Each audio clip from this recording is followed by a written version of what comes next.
Welcome. If you are new here, welcome. I am Bluntz Gemz. If you're returning, hey, we are here for our very first episode of Facets of Fear. If you don't know, or if you didn't catch my previous or my most recent live stream, well, first off, let me do my disclaimer and all those things before we get too far into the video and I forget. Like I said, welcome if you're new here. I am Bluntz Gemz. Everybody knows me as Sam. This is a 420 friendly channel. So if that is not your thing, no hard feelings. We won't take it personal. You can exit stage left, right, front, back, whichever way you want to go. You don't have to leave your opinions because we really don't care. But if that's not an issue for you, grab your snacks, your popcorn, whatever, your whip, your work in progress, your diamond painting, whatever you're doing, and sit back, and hopefully I can entertain you for the next 30 to 45 minutes because I don't want to make these videos an hour long. I want to try to keep them 45 minutes or less. So that means we're going to go through really quickly. Now, moving forward, because now I'm starting to squirrel. We're going to go through very quickly through these videos every week. I'm going to try to do one a week. If it does get really popular, we may switch over to a live stream and do it that way, but I don't know. It all depends on y'all.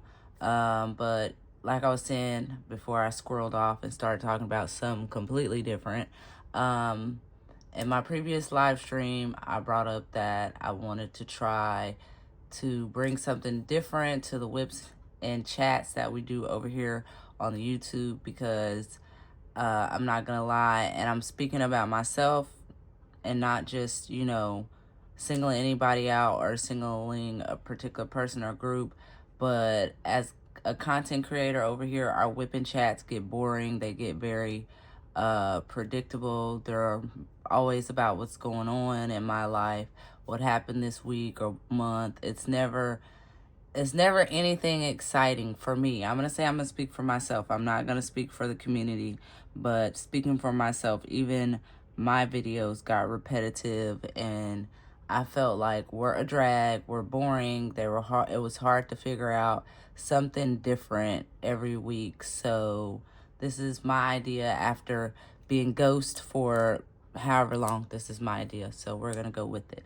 And hopefully you guys like it. Hopefully it works. Hopefully it's something new. Hopefully it gives other content creators ideas on how to spice up or make their whipping chats more interesting.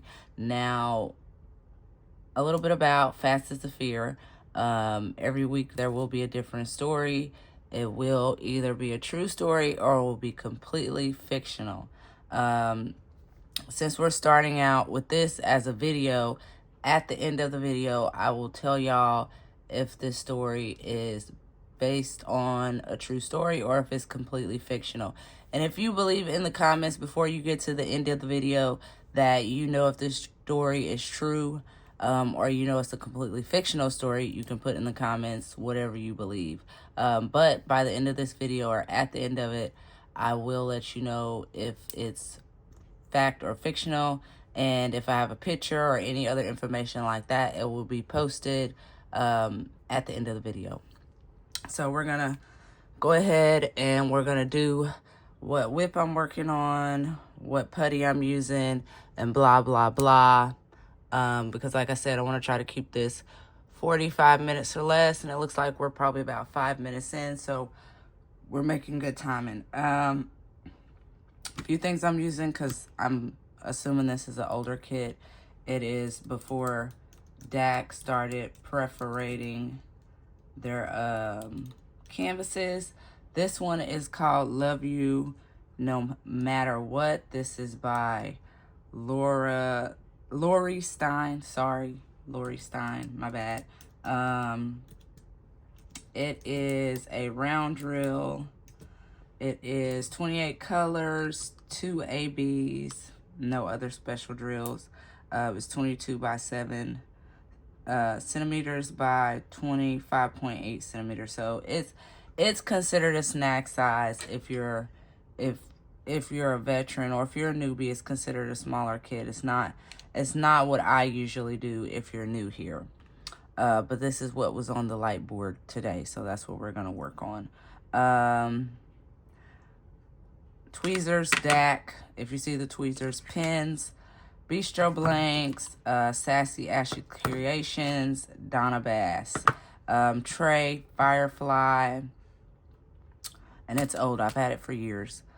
If you can see it, I don't even know if it's in camera shot. Sorry, y'all. Yeah. That's the tray. I don't even know if half of this stuff is in camera shot, but whatever.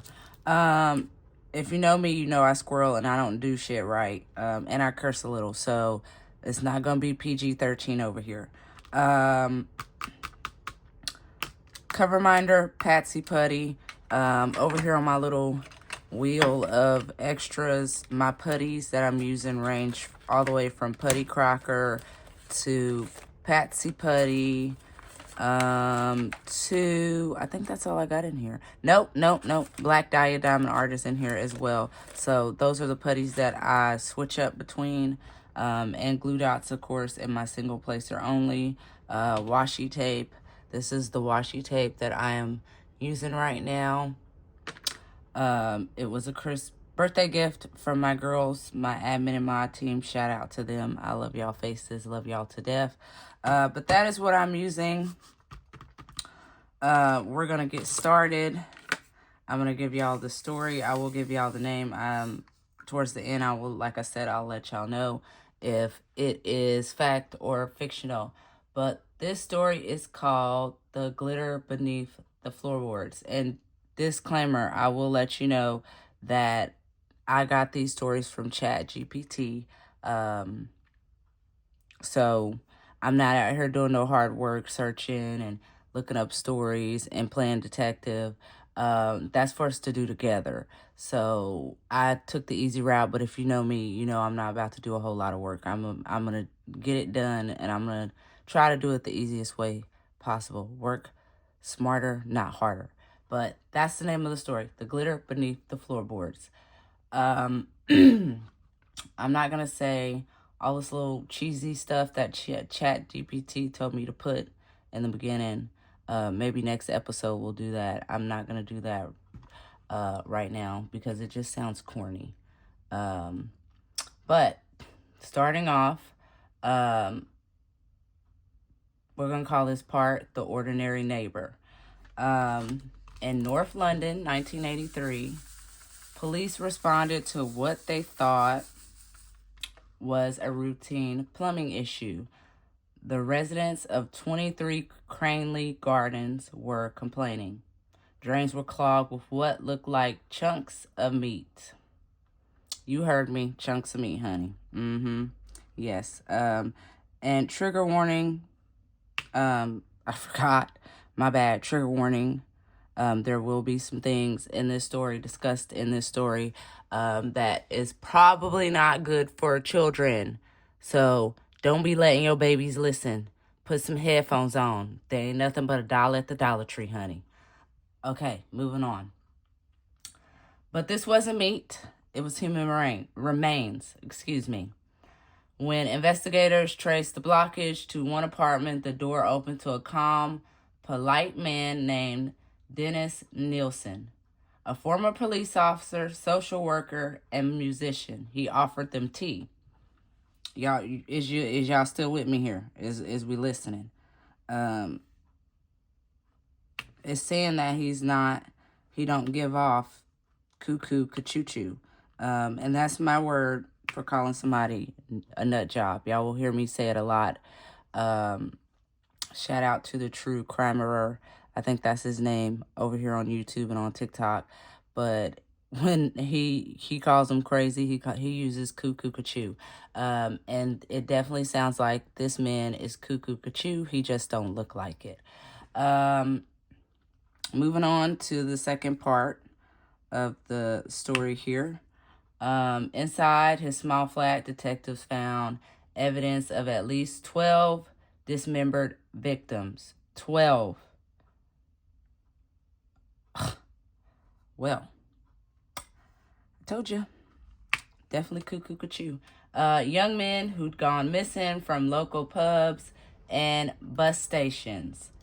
Giving very much Jeffrey Dahmer. I don't know. I could be wrong. I could be right. Nilsen had invited them home with kindness and drinks, only to strangle them and hide the bodies in his floorboards. That's absolutely wild.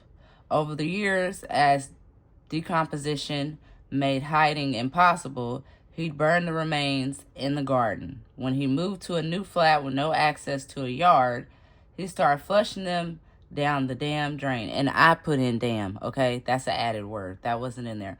But what is wrong with this man? Matter of fact, what is wrong with people? That's what finally exposed him. Not police work, not witnesses, but a plumbing problem, y'all. He got outed from the plumbing. The drains outed him. They gave him away. That's absolutely crazy. I need 5 seconds. Okay. Moving on to the next part of the story. When arrested, Nilsen confessed calmly. He told detectives he was relieved it was over. He described his crimes in chilling detail, even sketching where each body had been hidden. In court, he said he never meant to hurt anyone. He just couldn't stand being alone. What? Wait. Pause a minute. Hold on.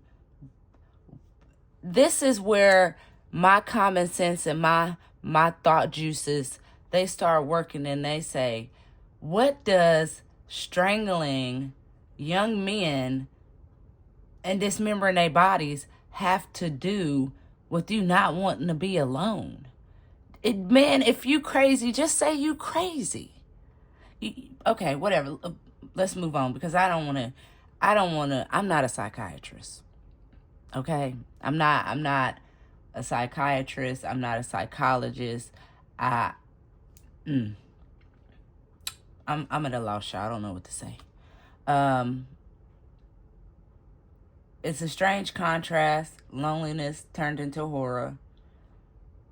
Cruelty wrapped in gentleness. In 1983, he was sentenced to life in prison for 6 counts of murder and 2 of attempted murder. He died in custody in 2018, at peace, perhaps, but never truly remorseful. I don't have the faintest idea what to say about that story, y'all. Let me know what you think in the comments, because I know you fucking lying. Excuse my French, but I know you lying. I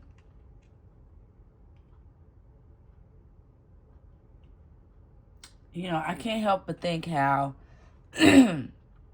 something so methodical, placing one rhinestone after the other, say on a diamond painting, what we do when we doing our thing, when we crafting, mirrors the same way some people plan out some of the stuff they do. Like, we sit here and we plan out our diamond paintings. We plan out what washi tape or what stickers we're going to use, what putty. Some of us match our pens to our canvases. I mean, we match everything down to the tray. Both are built piece by piece. Both create a picture, One reflects beauty and the other horror.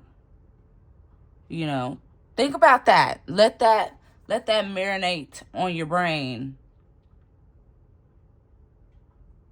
before you comment and give me your thoughts on this story.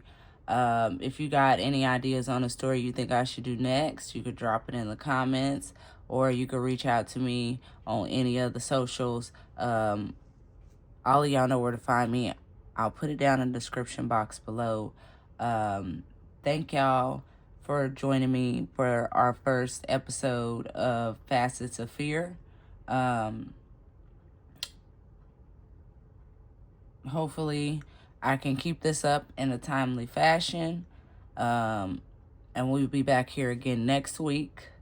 Today is Monday. I did plan on recording this over the weekend, but baby, life has been lifing. I am going to try to start posting back on my Patreon. So if you want a more in-depth, private update of what's been going on with Sam, the family, what's been going on just in general with me for the last 7-8 months, since I've truly been active over here. I will try to get something recorded over there this weekend and posted. And huge shout out to the people that are still over there supporting me. I love y'all down. Thank y'all for supporting me. Before I, leave y'all what I always leave y'all with,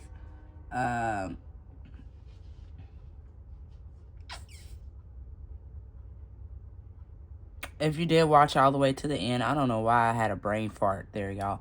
If you did watch all the way to the end, and if you haven't put in the comments yet whether you feel like the story is fact or fiction, I will tell you guys this story is fact. It is based on the true story of Dennis Nilsen, known as the Kindly Killer, from London during the years of 1978 to 1983. So right before I was born. I'm not going to give you the exact year, but right before I was born, Mr. Dennis, Mr. Cuckoo Cachoo himself, was out here doing things he had no business doing. But if you knew about this story, or any comments or whatever you have, drop them down below. Like I said, once again, I really appreciate y'all. I didn't expect it to go that fast, but it did. I'm glad. Like I said, I want to try to keep these videos 45 minutes and under. I think the man really has some underlying issues. Of course, a lot of serial killers do. Might have something to do with his family. Might have been upbringing, what he went through in his life. We never know when it comes to people that commit these type of crimes. We don't know what happened prior in their life before. We don't know what they were thinking during or even after. So, even though the story says he may have not been remorseful, he might have been, he may have not been. I don't believe that him not wanting to be alone is a good reason to justify the crimes. Not by far. I do think there's more to it, but like I said, I'm not a psychiatrist. I'm not a psychologist. I didn't want to get on here and make it seem like we're about to just peel apart a person or dissect anything. I thought these stories would be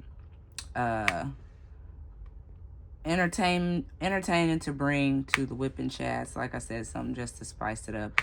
But I definitely do think when it comes to a lot of these serial killers or people that commit crimes of these nature, I do think it has a lot to do with just getting them the help they need well before they commit the crimes. Because with some of them, the signs are there. The signs are there. And of course, some you just don't know. Some are absolutely a true shock. But I know a lot of us in this community, we watch true crime. We do it while we're diamond painting, or just off to the side just because. So I would love to hear y'all thoughts, or if you knew more on this story than what ChatGPT gave me. Let me know in the comments. To be honest, I would really love to bring these to more of a live stream type of outlet, because I feel like more of us will be able to be in the comments discussing it in real time. I feel like I have to ask y'all all the questions pre-recorded and wait for the answers, which is fine. I don't mind. But it would just be a lot easier for me than to have to set aside time every week to record, where I could just say, I'm going to come on here on this day at this time and we're going to do this. And that be that. But I do appreciate you if you stuck around this long. I just want to jabber a little bit longer because this video was only like 17 minutes when I finished the story, but now we're more so 20 minutes in, so that's fine. This first one will be a little shorter, but that's okay. It's the pilot episode. That one's always a little bit shorter than the rest of them. But I'm going to leave y'all with what I always leave y'all with. If you're new here, you never heard my saying. If you've been here, you already know what it is. I might mess it up. I may not. Who knows? But I'm going to leave y'all what I always leave y'all with, which is please be kind or be quiet. And if you can't be quiet, you already know to at least keep it real. I really appreciate y'all. Don't forget to like, comment, subscribe, do all the YouTube thingies. And I will see y'all next week for episode 2. Bye.